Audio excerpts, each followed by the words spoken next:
bring in Steve Hayes for more on this, senior writer for the Weekly Standard and a Fox News contributor. Steve, welcome. Good to have you here this morning. Some interesting information first with the Benghazi report that Menendez was basically wired 2 questions that they wanted to have asked. What do you think about that, Steve?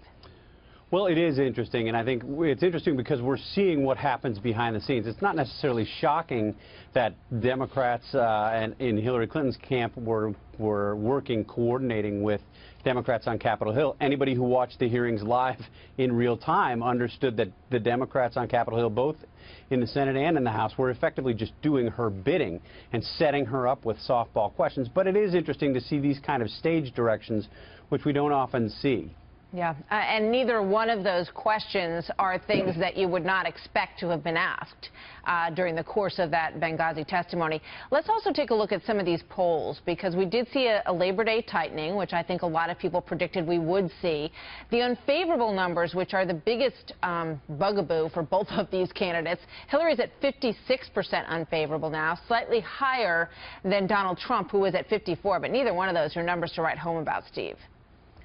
No, that's for sure. It corresponds with the polling that we saw last week that 44% of Americans think both candidates are terrible candidates. Look, I think that's what we're looking at going into this final stretch from Labor Day through Election Day. And it has to be said, look, Reince Priebus got a lot of grief 2 weeks ago when he predicted that Donald Trump and Hillary Clinton would be effectively tied by Labor Day.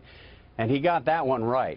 So I think there are going to be some people who are snarking at Reince Priebus who probably owe him an apology. Yeah, and also when you look at the difference over the past couple of weeks in the Trump campaign, which has gone into sort of forward mode with policy speeches, the trip to Mexico, prior to that, the trip to Baton Rouge. It's not about the press and him being attacked so much anymore.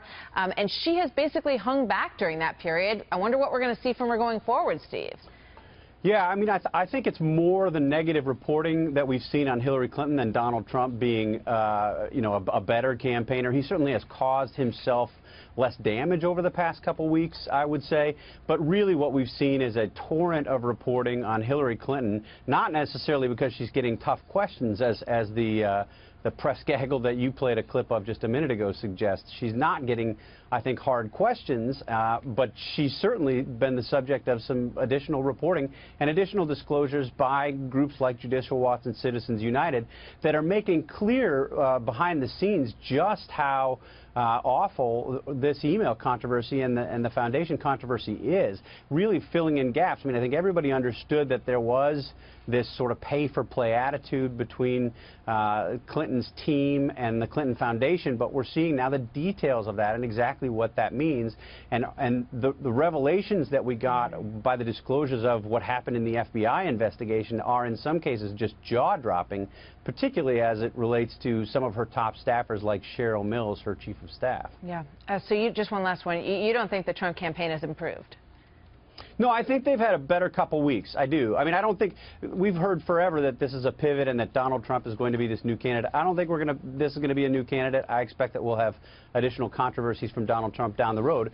But he's been better than he had been for several weeks before this. So I think he's improved. He's caused himself less trouble. But she's really had a tough 3-4 weeks here. Yeah. All right. Steve, thank you. Good to see you. Thanks, Martha.